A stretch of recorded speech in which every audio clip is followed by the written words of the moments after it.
간절히 알기 원하네. 내 평생의 소원 내 마음 다하여 주님을 알기 원하네.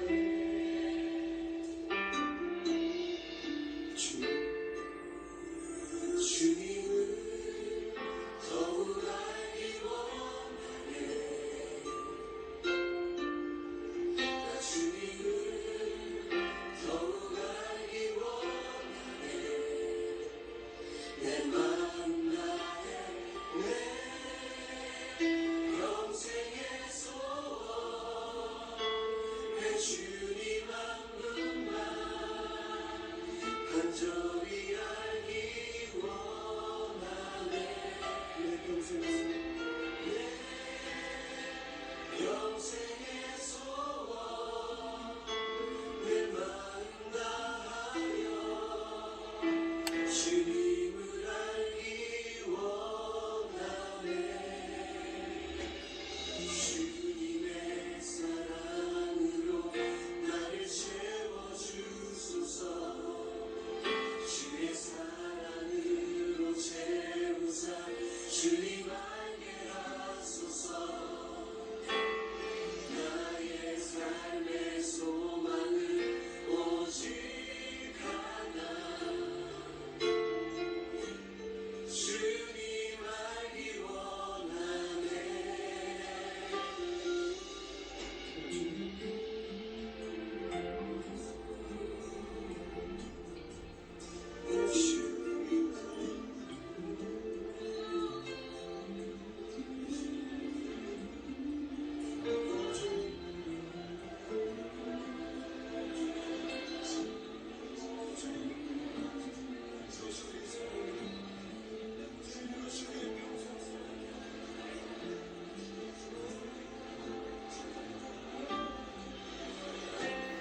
주님의 사랑으로 나를 채워주소서. 주의 사랑으로 채우사 주님 알게 하소서. 나의 삶의 소망은 오직 하나 주님 알기 원하네.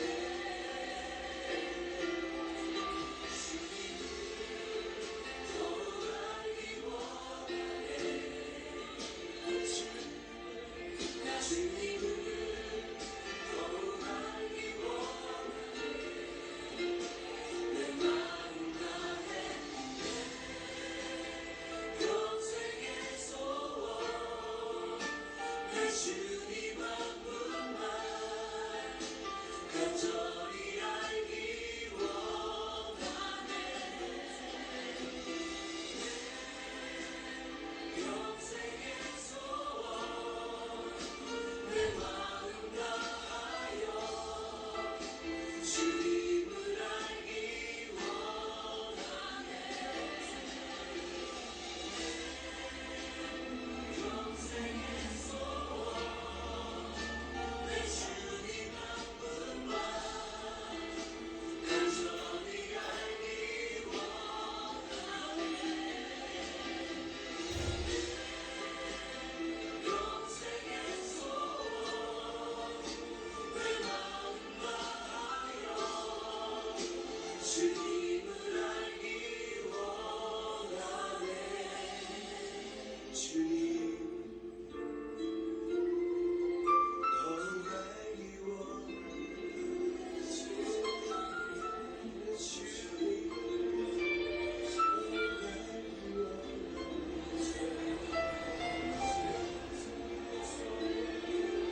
앞걸음이 가볍게 가벼워요.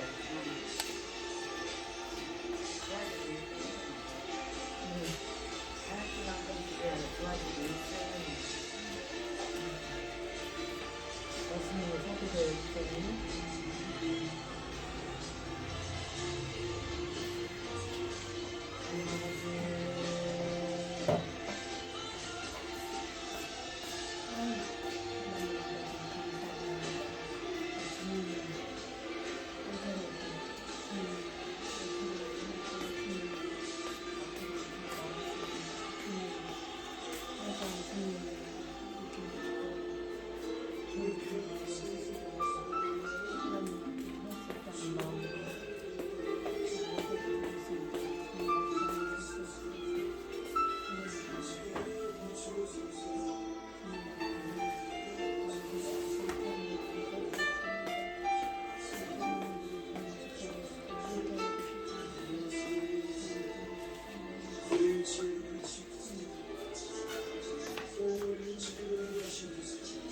임하시옵소서.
10월 20일 주일 예배를 시작하도록 하겠습니다.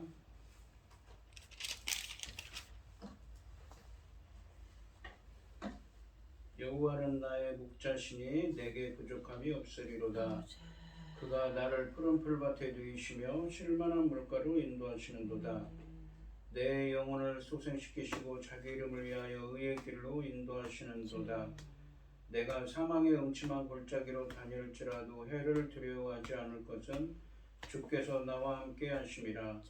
주의 지팡이와 막대기가 나를 안위하시나이다.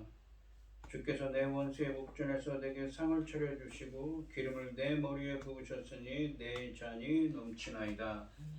내 평생의 선하심과 인자하심이 반드시 나를 따르리니 내가 여호와의 집에 영원히 살리로다. 아멘. 저희들을 창세전에 택정하시고 여기까지 인도해 주신 주님 감사를 드립니다. 오늘 예배 가운데 함께하여 주시옵시고 이 예배가 신령과 진정으로 드려지는 예배가 되게 하여 주시옵소서. 이 모든 말씀 거룩하신 예수님의 이름으로 기도드리옵나이다. 아멘. 찬송가 1장입니다. 만국의 근원 하나님 온 백성 찬송 드리고 저 전사에 찬송하세. 찬송 성부 성자 성령 아멘. 사도신경 하심으로 신앙 고백하시겠습니다. 전능하사 천지를 만드신 하나님 아버지를 내가 믿사오며 그 외아들 우리 주 예수 그리스도를 믿사오니 이는 성령으로 잉태하사 동정녀 마리아에게 나시고 본디오 빌라도에게 고난을 받으사 십자가에 못 박혀 죽으시고 장사한 지 사흘 만에 죽은 자 가운데서 다시 살아나시며 하늘에 오르사 전능하신 하나님 우편에 앉아 계시다가 저리로서 산자와 죽은 자를 심판하러 오시리라. 성령을 믿사오며 거룩한 공예와 성도가 서로 교통하는 것과 죄를 사하여 주시는 것과 몸이 다시 사는 것과 영원히 사는 것을 믿사옵나이다. 아멘. 교동문 417번입니다. 제가 먼저 읽겠습니다. 여호와께 감사하고 그의 이름을 불러 아뢰며 그가 하는 일을 만민 중에 알게 할지어다. 그에게 노래하며 그를 찬양하며 그의 모든 귀한 일들을 말할지어다. 그의 거룩한 이름을 자랑하라. 여호와를 구하는 자들은 마음이 즐거울지로다. 여호와는 그의 능력을 구할지어다. 그의 얼굴을 항상 구할지어다. 그의 종 아브라함의 후손 곧 택하신 야곱의 자손 너희는 그가 행하신 기적과 그의 이적과 그의 입의 판단을 기억할지어다.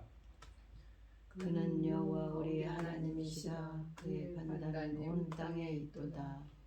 그는 그의 언약 곧 천대에 걸쳐 명령하신 말씀을 영원히 기억하셨으니 이것은 아브라함과 맺은 언약이고 이삭에게 하신 맹세이며 야곱에게 세우신 율례 곧 이스라엘에게 하신 영원한 언약이라. 이르시기를 내가 가나안 땅을 내게 주어 너희에게 할당된 소유가 되게 하리라 하셨도다. 아멘. 찬송가 93장입니다.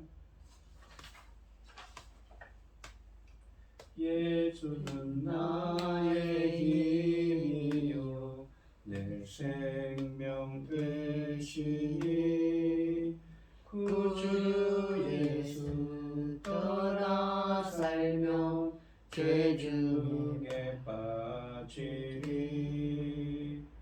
눈물이 앞을 가리고 내 맘에 근심 쌓일 때 위로하고 힘주시니 주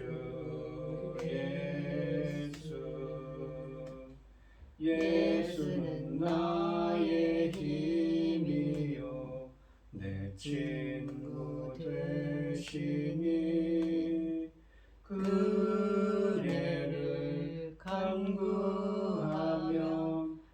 풍성히 받으리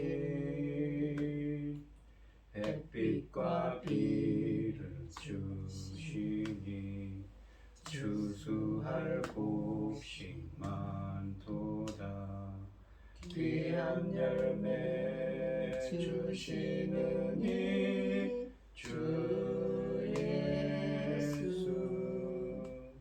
예수는 나의 힘이요 내 기쁨 되시니 그 명령을 준행하여 늘 충성하겠네 주야로 보호하시며 바른 길 가게 하시니 의지하고 따라가리 주 예수는 나의 힘이요 내 소망 되시니 이 세상을 떠나갈 때 곧 영생 얻으리 한없이 복을 주시고 영원한 기쁨 주시니 나의 생명 나의 기쁨 주 예수 아멘. 기도하겠습니다. 전능하신 여호와 하나님께서 말씀하사 해돋는 데서부터 지금까지 세상을 부르셨도다. 온전히 아름다운 시온에서 하나님의 빛을 비추셨도다. 온 땅이여 여호와께 즐거운 찬송을 부를지어다. 기쁨으로 여호와를 섬기며 노래하면서 그의 앞에 나아갈지어다. 여호와가 우리 하나님이신 줄 너희는 알지어다. 그는 우리를 지으시니 우리는 그의 것이니 그의 백성이 그의 길에는 양이로다. 아멘. 천지 만물을 지으신 전능하신 하나님 아버지, 어리석고 보잘것없는 저희를 자녀 삼으시고 아버지의 사랑 가운데 살아가게 하심을 참으로 감사드립니다. 전능하신 하나님 아버지, 지금 이 세상을 볼 때에 주님 보시기에도 어떻습니까? 얼마나 마음이 아프시겠습니까? 전쟁으로 수많은 사람들이 쓰러지고 있고 아버지 전쟁의 도구로 사람이 아버지 하나님 지금 얼마나 많은 자들이 아버지 그곳에 희생당하고 있습니다. 전능하신 하나님 아버지 불쌍히 여겨 주시옵소서. 전능하신 하나님 아버지 저희 대한민국을 기억하여 주시옵소서. 아버지 하나님 이게 무슨 일입니까? 어디서부터 어떻게 잘못되었는지 아버지 앞뒤를 알 수가 없을 정도입니다. 하나님 아니면 해결할 방법이 없습니다. 도와주시옵소서. 우리나라를 전능 제사장 나라까지 세우셨는데 아버지 하나님 도와주시옵소서. 아멘. 전능하신 하나님 아버지 이 중대한 사명을 받은 이 나라에 또 이 시기에 아버지 하나님 열매 거둘 새 시대를 열고 계시지 않습니까? 전능하신 하나님 아버지 이 열매가 어떤 열매입니까? 주님 십자가에 죽으시고 아버지 그 죽으심으로 인하여 맺혀지는 열매들 아닙니까? 불쌍히 여겨 주시옵소서. 긍휼을 베풀어 주시옵소서. 이 나라를 지켜주시고 아버지는 그 열매들이 풍성히 열릴 수 있도록 도와주시옵소서. 전능하신 하나님 아버지 열매 거둘 이 중대한 시대에 당신의 사랑하는 종 열매 거둘 말씀으로 강단에 세우셨으니 전능하신 하나님께서 이 말씀으로 말미암아 열매 거둘 자들이 아버지께서 기뻐 받으실 자들이 넉넉히 나올 수 있기를 간절히 소원하옵고 이 모든 말씀 억만 죄악 가운데서 우리를 구원해 주신 예수 그리스도 이름으로 기도드리옵나이다. 아멘. 오늘 함께 하실 하나님의 말씀은 마태복음 3장 7절로 12절 말씀입니다. 마태복음 3장 7절로 12절 말씀입니다. 교독을 하겠습니다. 제가 먼저 읽겠습니다. 요한이 많은 바리새인들과 사두개인들이 세례 베푸는 대로 오는 것을 보고 이르되 독사의 자식들아 누가 너희를 가르쳐 임박한 진노를 피하라 하더냐. 그러므로 회개하 그게 합당한 합당한 열매를 맺고 속으로 아브라함이 우리 조상이라고 생각하지 말라. 내가 너희에게 이르노니 하나님이 능히 이 돌들로도 아브라함의 자손이 되게 하시리라. 이미 도끼가 나무 뿌리에 놓였으니 좋은 열매를 맺지 아니한 나무마다 찢겨 불에 던져지리라. 아멘. 나는 너희로 회개하게 하기 위하여 물로 세례를 베풀거니와 내 뒤에 오시는 이는 나보다 능력이 많으시니 나는 그의 신을 들기도 감당하지 못하겠노라. 그는 성령과 불로 너희에게 세례를 베푸실 것이요 손에 손에 키를 들고 자기의 타작마당을 정하게 하사 알곡은 모아 곡간에 드리고 쭉정이는 꺼지지 않는 불에 태우시리라. 아멘. 찬송가 85장입니다. 그 주를 생각만 해도 이렇게 좋거든. 주 얼굴 배울 때야 얼마나 좋으랴. 만민의 구주 예수의 귀하신 이름은 천지에 있는 이름 중 비할 데 없도다. 참회게 하는 자에게 소망이 되시고 구하고 찾는 자에게 기쁨이 되신다. 예수의 넓은 사랑을 어찌 다 말하랴.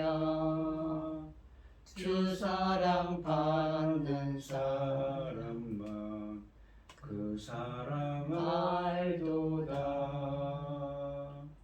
사랑의 구주 예수여 내 기쁨 되시고 이제로부터 영원히 영광이 되소서. 아멘. 오늘 본문 말씀의 제목은 성령과 불로 세례를 베푸시는 예수님입니다. 이 세례 요한의 사역이 바리새인들과 사두개인들의 관심을 끌었을 때 요한은 그들을 거절하면서 회개에 합당한 열매를 맺어야 한다고 심판을 경고하고 있습니다. 그리고 심판할 분, 그러니까 예수님이 와서 성령과 불로 세례를 베푸실 것이라고 선포하고 있습니다. 이 7절 말씀을 보시면 요한이 많은 바리새인들과 사두개인들이 세례 베푸는 데로 오는 것을 보고 이르되 독사의 자식들아 누가 너희를 가르쳐 임박한 진노를 피하라 하더냐라고 되어 있습니다. 상반절에 보시면 요한이 많은 바리새인들과 사두개인들이 세례 베푸는 데로 오는 것을 보고 이르되라고 하십니다. 헬라어로는 그런 데를 의미하는 접속사로 시작하지만 한글 성경에는 빠져 있습니다. 요한이 요단강에서 이 사람들에게 죄를 고백하고 하나님을 위해 살기를 갈망하면서 자기에게 나온 많은 회개하는 사람들에게 기꺼이 세례를 베풀고 있었습니다. 그런데 이 많은 바리새인들과 사두개인이 세례 베푸는 데 오는 것을 보고 그들의 위선에 요한의 분노가 폭발했습니다. 이 바리새인과 사두개인은 당시에 이 유대인들 중에 상당히 높은 자리에 있던 사람들입니다.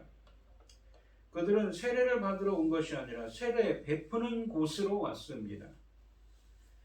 다양한 입장 차이로 서로 적대적인 바리새인들과 사두개인들이 함께 등장하는 것은 의외입니다. 아마도 예루살렘의 공예를 대표하는 두 집단이 요한의 영향력을 경계하여서 그의 세례 활동을 합동 조사하려고 현장을 방문한 것으로 보입니다.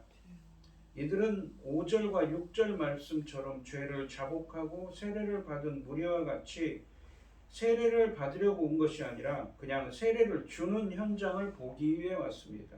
요한은 세례를 베푸는 곳에 온 바리새인들과 사두개인들을 향해 심판의 메시지를 전하고 있습니다.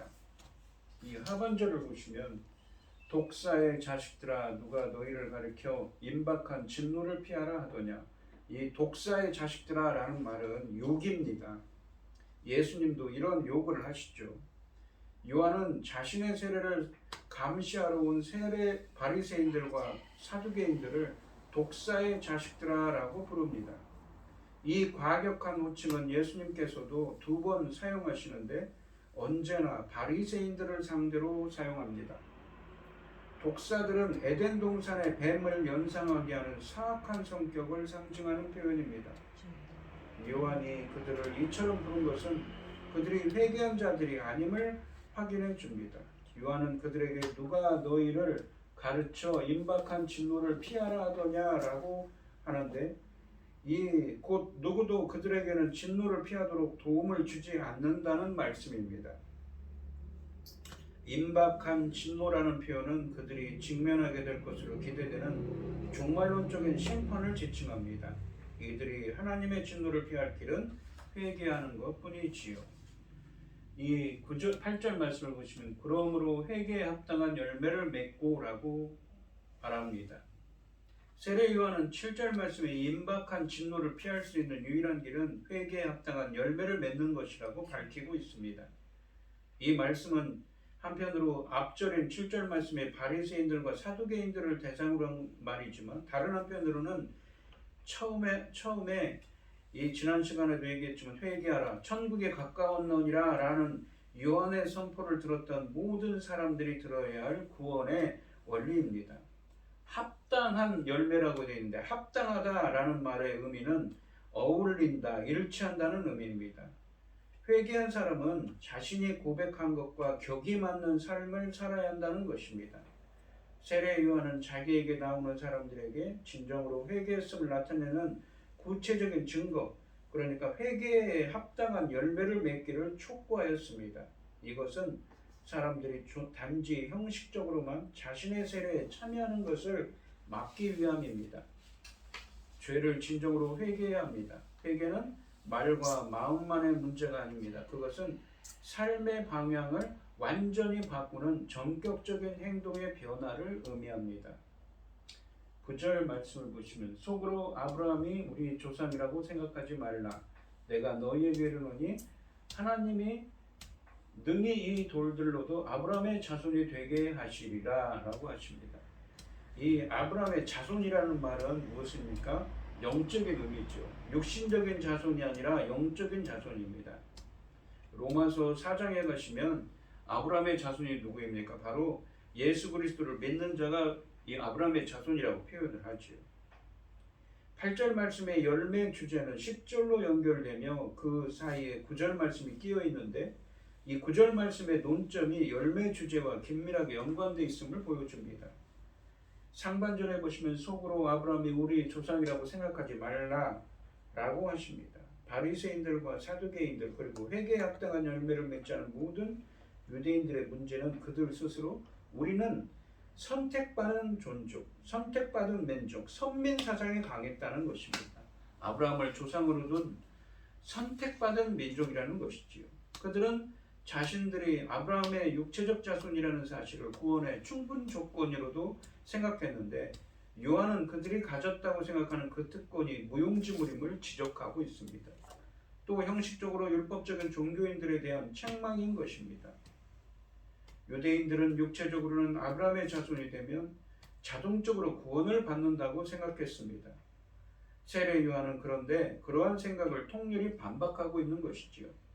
아브라함의 자손이라는 이 자부하는 이 유대인들도 회개의 세례를 받고 그에 합당한 삶의 열매를 맺지 않는다면 참된 아브라함의 자손, 하나님의 자손이 믿음의 자손이 될 수 없다는 것입니다.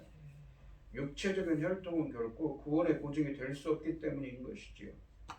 하반절에 보시면 내가 너에게 이르노니 하나님이 능히 이 돌들로도 아브라함의 자손이 되게 하시리라 라고 하십니다.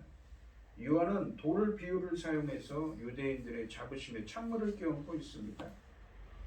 이사야서 51장 1절로 2절 말씀에서 보시면 이스라엘이 나온 아브라함을 바위에 비유하고 있습니다. 하나님께서 바위 같은 그러한 생육 능력이 없는 아브라함으로부터 이스라엘을 만들어 내셨듯이 이제 다른 돌들로부터도 참된 이스라엘을 만들 수 있다는 의미를 담고 있는 말씀입니다. 10절 말씀을 보시면 이미 도끼가 나무 뿌리에 놓였으니 좋은 열매를 맺지 아니하는 나무마다 찍혀 불에 던져지리라. 8절 말씀에서 도입되었던 이 열매라는 주제가 재개되고 있습니다. 10절 말씀은 8절 말씀에 회개에 합당한 열매를 맺지 못할 경우 곧 직면하게 될 결과를 나무 비유를 통해 인상적으로 묘사하고 있습니다. 상반절에 보시면 이미 도끼가 나무 뿌리에 놓였으니 라고 하십니다. 이 지금 세례 요한이 선포하는 상황은 이미 도끼가 나무들의 뿌리에 놓여 있는 상황입니다. 문장 맨 앞에 임이라는 말은 임박한 심판이 더는 막연한 미래가 아님을 부각합니다. 장차 이 말 진노의 심판이 임박했음을 가리키고 있는 것이지요. 즉 회개의 긴박성을 나타내고 있습니다. 2절 말씀에서 요한은 하나님 나라가 막 도래하고 있다고 선포했는데 이제 그에 따르는 하나님의 심판도 이미 시작되는 단계에 접어든 것입니다. 또한 도끼가 가지가 아니라 뿌리에 놓여 있다는 것은 이 심판이 가지치기 정도가 아니라 나무 전체를 잘라버리는 결정적인 것임을 암시해주고 있습니다. 하반절에 보시면 좋은 열매를 맺지 아니하는 나무마다 찍혀 불에 던져지리라 라고 하십니다. 좋은 열매라고 하죠. 이 좋은이라는 말이 칼로스라고 해서 이 선과 악할 때 선을 의미합니다. 선한 열매, 즉 하나님이 기뻐하시는 열매를 의미합니다. 8절 말씀에 회개에 합당한 열매와 비슷한 의미로 사용되고 있습니다. 사람들은 하나님이 기뻐하시는 열매, 좋은 열매, 선한 열매를 맺지 못하는 삶으로 인해 심판을 받을 것입니다. 사실 구약에서 나무를 찍어 넘어뜨리는 비유는 이방나라 심판에 자주 사용된 말씀입니다. 그런데 이제 이스라엘 지도자들과 백성이 바로 그런 운명에 직면해 있다는 점이 역설적입니다.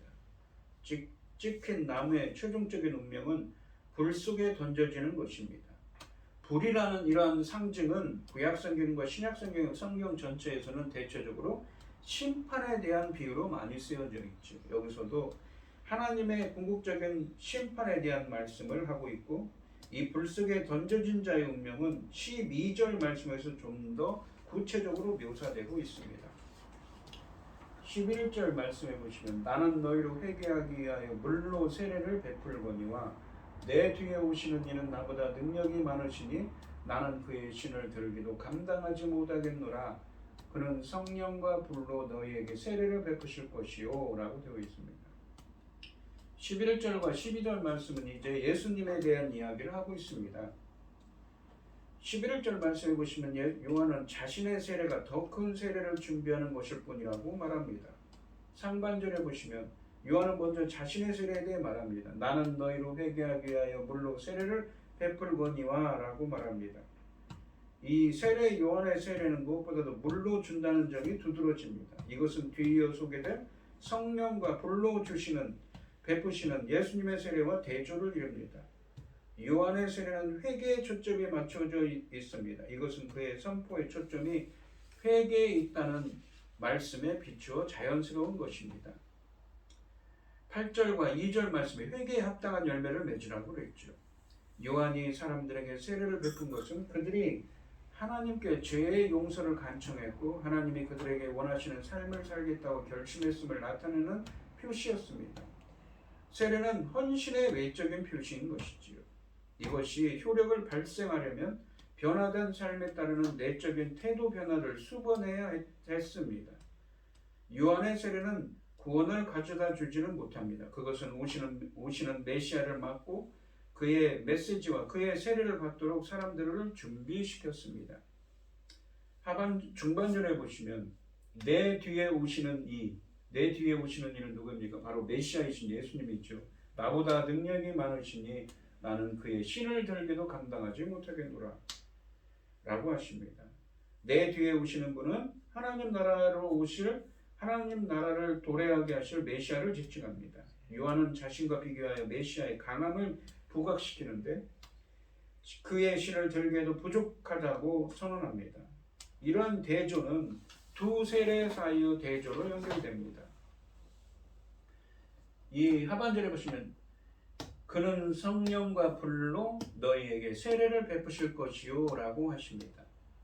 두 세례 사이의 대조는 세례를 주는 수단인 물로 주는 세례와 성령과 불로 주는 세례 사이의 대조입니다. 또한 그는 성령과 불로 너희에게 세례를 주실 것이오라는 요한의 진술은 요한의 뒤에 오시는 보다 능력이 많으신 분의 신분이 메시아라는 것을 드러내고 있습니다.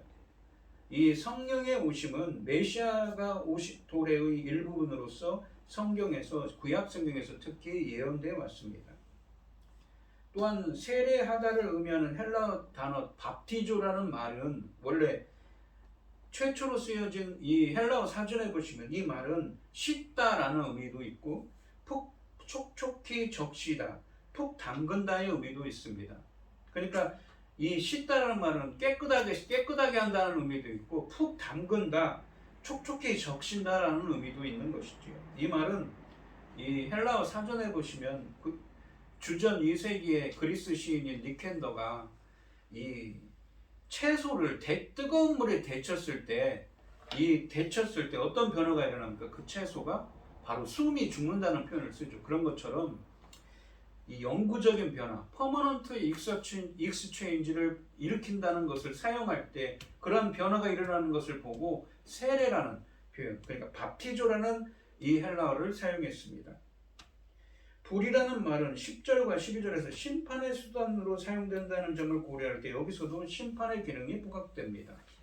그런데 이 구약 성경에 보시면 불이라는 것은 성경 전체에서 보시면 불은 심판의 의미도 있지만 이 정화하다, 깨끗이 한다, 이 결례를 통한 구원의 수단으로도 묘사되고 있습니다. 보시면 말라기서, 그러니까 구약 성경 맨 마지막이죠. 보시면 그 3장 2절로 3절에 보시면 그가 임하는 날을 누가 능히 당하며, 그가는 누구입니까? 메시아를 의미하죠.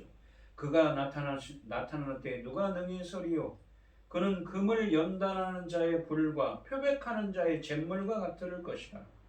이 불을 무엇이면 금을 연단한다고 하죠. 이 연단한다는 의미가 뭐냐면 재련한다는 것입니다. 99.9%의 정금을 만드는 과정입니다. 우리가 이 재련소에 가면 금을 갖다가 어떻게 합니까? 거기에 있는 불순물을 계속 녹이면서 무엇입니까? 불순물을 빼는 과정을 하죠. 그것이 정금이 되는 과정입니다. 그렇게 불로 한다는 거죠. 누가요? 주님께서 그렇게 하신다는 것입니다. 그는 메시아이신 그가 그렇게 하신다는 거죠. 3절에 보시면 그가 은을 연단해, 또 금을 연단하듯이 은을 그렇게 연단을 합니다. 깨끗하게 하는 자 같이 앉아서 레위 자손을 깨끗하게 하되, 레위 자손은 하나님을 보좌하는 사람들이지요. 제사장들이지요. 금, 은같이 그들을 연단하리니 그들의 공의로운 재물을 나 여호와께 바칠 것이라 라고 하십니다. 여기 보시면 연단에서 보시면 연단이라는 건 재련한다고 그랬죠. 금과 은을 정금같이 순수한 은같이 재련을 해서 불순물을 빼어서 깨끗하게 한다고 합니다. 이 깨끗하게 한다는 말이 어떤 의미냐면 정결 예식에, 구약에 보면 정결 예식에 쓰여진 단어입니다. 출애굽을 했는데 이 어떤 의미냐면 이스라엘 백성들이 성막, 그러니까 하나님이, 성막은 무엇입니까? 하나님의 임재를 상징하죠. 거기에 하나님의 임재를 상징하는 법궤가 있습니다. 법궤에는 어떤 형상입니까? 하나님의 천사들인 그룹들이 이 하나님의 보좌를 떠받치는 형상으로 되어 있습니다. 하나님의 임재를 상징하죠. 그런데 그 곳에 가까이, 하나님의 진영에 주님께 가까이 나아가려면 어떻게 해야 됩니까? 이 구약에 보면 부정한 것을 모두 깨끗이 해야 됩니다. 그렇게 우리 인간들도 무엇입니까? 우리 안에 있는 더러운 것들, 우리의 죄들도 깨끗이 씻어야 되는 것이지요. 그런데 그걸 누가 하십니까? 그가 메시아이신 주님께서 성령의 은혜로 예수 그리스도의 십자가의 보혈로 깨끗이 되어야만 우리 인간은 주님께 가까이 나아가는 거죠. 그렇게 이 구약에서는 무엇입니까? 성경에서는 불이 심판의 의미도 있고 정화, 깨끗이 한다는, 연단에서 마치 이 금을 정금같이 만드는 것처럼 깨끗이 불순물을 빼는다는 것이지요. 성령님도 구약에서 한편으로는 태워 소멸시키는 심판과 연관해서 구약성경 이사야 4장 45절과 예레미야서 4장 11절로 16절 말씀에서 사용되고, 다른 한편으로는 성령이 정결하게 하여 정화의 작용을 하고 하나님과 더 가까운 순종적 관계로 들어가게 하는 갱신과 연관해서 언급되고 있습니다. 예를 들어 보면 에스겔서 36장 25절로 27절 말씀해 보시면, 맑은 물을 너희에게 뿌려서 너희로 정결하게 하되, 깨끗하게 한다는 말입니다. 똑같은 히브리어였죠. 이거를 70인역 성경 헬라어로 번역한 성경 카사리조라는 말을 썼습니다. 결례를 쓰면 물을 뿌려서 하죠. 곧 너희 모든 더러운 곳에서와 모든 우상 숭배에서 너희를 정결하게 할 것이며, 또 새 영을, 하나님의 영을 너희 속에 두고 새 마음을 너희 속에 두되 너희 육신에서 굳은 마음을 제거하고, 이거는 마음의 할례입니다. 할례. 그러니까 하나님의 영을 부어서 마음의 할례를 하죠. 무엇입니까? 성령 세례입니다. 이것이 부드러운 마음을 줄 것이며, 또 새 영을 너희 속에 두어 너희로 새 율례를 행하게 하리니 너희가 내 율례를 규례를 지켜 행할지라. 여기 보시면 물이 깨끗이 하고 하나님의 영을 부어서 무엇입니까? 새 마음을 줘서 새롭게 합니다. 그런데 이 요한복음 3장에 보시면 니고데모라는 사람이 와서 예수님께서 물과 성령으로 거듭나지 않으면 하나님 나라를 볼 수도 없고 갈 수도 없다고 하죠. 그 말씀을 예언한 것입니다. 이 에스겔서 본문이. 근데 그 물이라는 것이 무엇입니까? 어떤 의미입니까? 여기서는 정결하게 하는 거죠. 그러니까 오늘 본문에 있는 성령과 불로 깨끗이 한다라는 말도 헬라어로 보시면 성령과 불이라고 해서 성령과 불 해가지고 같은 구문이 요한복음 3장에서는 3장 3절로 5절까지 말씀해 보시면 물과 성령이라고 합니다. 이 과라고 되어 있는 물과 성령을 이어주는 말이 헬라어 문법에는 무엇이냐면 기능의 의미를 담고 있습니다. 설명을 해준다는 것이죠. 그러니까 성령이 불과 같이 정화하는 이 기능이 있는 것처럼, 물과 성령이라고 설명할 때도 이 성령이 물처럼 정화하는 기능이 있다는 것입니다. 그런 이중적인 의미가 담고 있다는 것이죠. 그러니까 오늘 본문 말씀인 이 7장 3장 이 11절에 나오는 성령과 불로 너에게 세례를 주신다고 할 때도 성령과 불이 하나의 전치사 N이라는 전치사에 이 귀속이 됩니다. 그러니까 성령 따로 불 따로가 아니라 성령이 불의 기능이 있다는 거죠. 근데 불이 어떤 기능입니까? 하나는 심판의 기능이죠. 그리고 하나는 정화한다고 그랬죠. 마치 금을 연단해서 깨끗이 하는 것처럼 불순물을 빼는 것입니다. 누가 하십니까? 주님이 우리에게 하는 겁니다. 마치 금을 연단하듯이 재련하듯이 성령으로 불이 연단하는 것처럼 성령이 그런 기능을 한다는 것이죠. 그러니까 성령이라는 단일 세례가, 이렇게 하나의 세례가 성령의 불의 의미, 그러니까 기능, 정화하고 정화하는 기능도 하고, 그래서 어떻습니까? 새 마음을 주어서 에스겔서 36장 27절 새 영을 너희 속에 두어 내 율례를 행하게 하고 내 규례를 지켜 행할지라고 그러죠. 하나님의 말씀을 지켜 행하게 합니다. 새로운 사람으로 변화시키는 겁니다. 그런 일을 한다는 것이죠. 성령의 그러한 두 가지 기능을 설명한 것입니다. 그런 표현으로 보는 것이 이 본문을 이해하는 가장 합당한 이해인 것이지요. 그러니까 단순히 어떤 학자들은 불을 하면은 심판만을 이야기하는데 그렇게 볼 수는 없다는 것이죠. 성경 말씀해 보시면 불을 정화하는 기능으로 이런 말라기서처럼 봤다는 것입니다. 이 12절 말씀해 보시면 손에 키를 들고 자기의 타작마당을 정화하게 하사, 이 보시면 자기의 타작마당이라면 타작이라는 것은 무엇입니까? 추수를 하죠. 우리가 이사야서나 예레미야서를 보면 이런 키를 들고, 키라는 것은 우리가 옛날에 할머니들이 이렇게 키를 쳐요. 그러면 이렇게 바람에 날아가요. 떨어질 때는 알곡만 떨어지고, 그 키처럼 이 당시에 있던 이 예수님이 살던 시대에도 무엇으로 하냐면 갈퀴 같은 것으로 이삭을 하늘에 날리면 무엇인가 바람에 산꼭대기 같은 데 바람이 많이 불지 않습니까? 그러니까 타작마당에 이렇게 넓은 마당에 높은 곳에 있답니다. 그래서 이렇게 나락을 무엇입니까? 이렇게 이삭을 바람에 갈퀴로 날리는 거예요. 날리면 풀은 날아가 버려요, 바람에. 그리고 알곡은 무거우니까 떨어지겠죠. 그렇게 해서 키 역할을 했다고 합니다. 그런 손에 키를 들고 누가요? 예수님께서, 메시아께서 자기의 타작마당을 정하게 하사, 이 정하게 하사라는 말도 어떤 의미입니까? 바로 이 정하게 한다는 말도 디아 카사리조라고 해서 깨끗이 한다는 의미입니다. 아까 말했죠. 정화의 기능이 있다. 불이. 성령의 불과 같은 정화의 기능이 있다고 하죠. 그렇게 성령의 세례를 베풀어서 불처럼 깨끗이 하기 위해서 알곡은 모아 곡간에 들이고 쭉정에는 꺼지지 않는 불에 태우신다고 하죠. 무엇입니까? 이 오늘 본문 말씀을 보시면 회개에 합당한 열매를 맺으라고 했죠.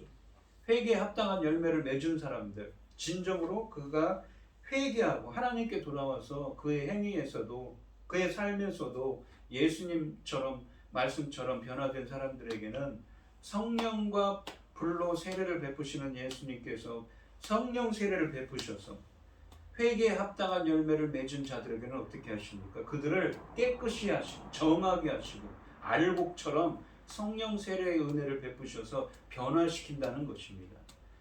이 세례라는 의미가 아까도 말씀드렸듯이 한 번 더 설명드리면 어떻습니까? 채소를 뜨거운 물에, 니켄드라는 그리스의 시인이 이 헬라어 사전에 나온 것입니다. 그리스의 시인인 니켄더가 2세기에 뭐라고 표현하냐면 세례라는 말을 어떻게 표현했냐면 이 원어적인 의미입니다. 처음 썼는데 뜨거운 물에 채소를 넣으면 어떻게 됩니까? 피클을 만들 때 채소를 넣으면 어떻게 됩니까? 변하죠. 채소가 연해지지 않습니까? 그런 영구적인 변화가 일어납니다. 그렇게 변화됐다는 것입니다. 그러니까 성령 세례를 주시는 예수님께서 주셨을 때 회개에 합당한 열매를 맺은 자들은 그런 것처럼 이 불에 있는 정화 능력처럼 깨끗하게 되고 마치 정금인 것처럼 우리 안에 있는 버려야 될 것을 더러운 것들도 깨끗하게 씻어주시고 우리를 새로운 사람으로 변화시킨다는 것이죠. 새롭게 태어난다고 이야기합니다. 그래서 요한복음 3장 3절과 5절에서는 새롭게 다시 태어난다. 이게 하늘로부터 물과 성령으로 거듭난다고 표현하죠. 하늘로부터 다시 태어난다고 하지 않습니까? 그렇게 태어난 자들은 곡간이 돼서 알곡을 모아 곡간에 들이고 쭉정이는 꺼지지 않는 불로 태우신다. 그러니까 불은 무엇입니까? 여기서는 심판의 의미라는 거죠. 불이 심판과 정화 기능이 있는데 그런 것처럼 성령도 성령께서 역사하셔서 그렇게 불로 태우듯이 심판하신다는 거죠. 회개에 합당한 열매를 맺은 자들은 정화하셔서 새롭게 하셔서 곡간에 들이는 알곡처럼 만드신다는 것입니다. 오늘 본문 말씀을 보시면 이 세례 요한은 지난 시간에도 말씀드렸듯이 마지막 선지자입니다. 그러니까 옛 시대와 새 시대를 잇는 과도기적인 사람이죠. 그러니까 예수님을 예언한 마지막 구약의 선지자라고 이야기를 합니다. 세례 요한은 오늘 본문 말씀을 보시면 회개에 합당한 열매를 맺으라고 그러죠. 그래야만 주님의 성령 세례의 은혜가 임했을 때 어떻게 됩니까? 바로 알곡간 천국에 들어갈 수 있다. 알곡이 되어서 천국에 들어갈 수 있다고 하는 것입니다. 우리 성도님들도 회개에 합당한 열매를 맺으셔서 이 메시아이신 예수님이 주시는 성령의 은혜로 정결하게 되고 하나님의 백성으로서 새롭게 태어나시기를 주님의 이름으로 축원드리겠습니다. 기도하겠습니다. 하나님 아버지 감사합니다. 오늘 주신 하나님의 말씀처럼 세례 요한은 예수님이 오시는 것을 예언하는 마지막 선지자로서 예언합니다. 회개에 합당한 열매를 맺고 내 뒤에 오시를 이 능력이 권능의 하나님이신 예수 그리스도께서 주시는 성령의 세례의 은혜를 받아서 알곡으로 태어나기를, 새로운 생명으로 태어나서 변화된 삶을 살기를 말씀하고 있습니다. 저희들도 회개에 합당한 열매를 맺어서 성령으로 변화되어서 깨끗해지고 변화되는 새로운 생명으로 다시 거듭나서 알곡으로 곳간에 들어가는, 천국에 들어가는 은혜를 허락하여 주시옵소서. 이 모든 말씀 거룩하신 예수님의 이름으로 기도드리옵나이다. 아멘. 찬송가 197장을 하시고 축도하심으로 오늘 예배를 마치겠습니다.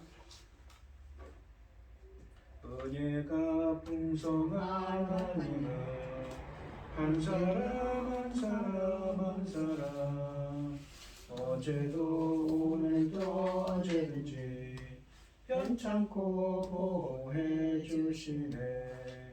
주여 성령의 은사를 오늘도 내려 주소서. 성령의 뜨거운 불길로서 오늘도 충만케 하소서. 정욕과 죄악의 붉은 마음을 성령의 불길로 태우사 정결케 하소서. 태우소서. 깨끗게 하여 주옵소서. 주여 성령의 은사를 오늘도 내려 주소서.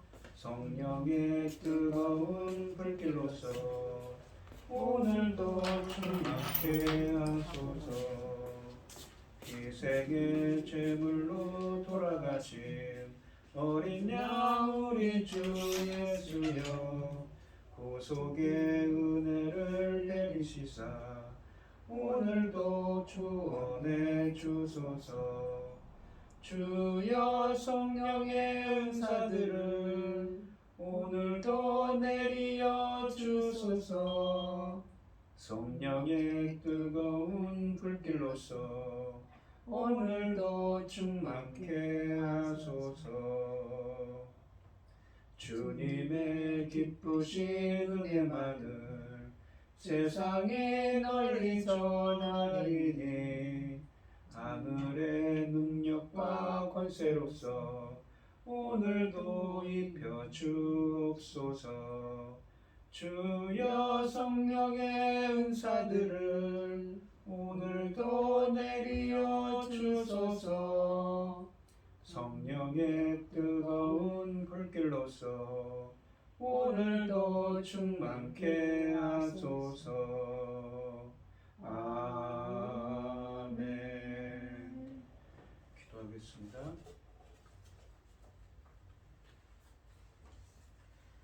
하나님 아버지 감사합니다. 이 시간 주님의 은혜에 감사드리며 귀한 예물을 드리는 손길을 드리겠습니다.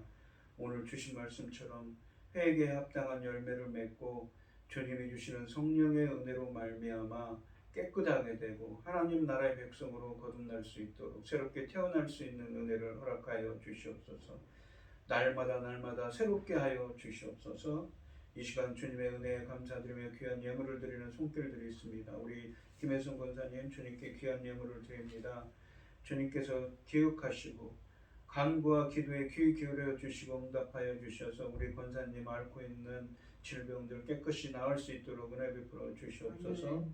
기뻐받아 흠양하여 주실 줄 믿사오며 이 모든 말씀 거룩하신 예수님의 이름으로 기도드리옵나이다. 아멘. 축도하심으로 오늘 예배를 마치겠습니다.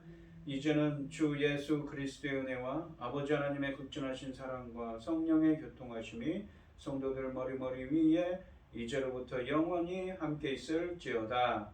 아멘. 수고하셨습니다.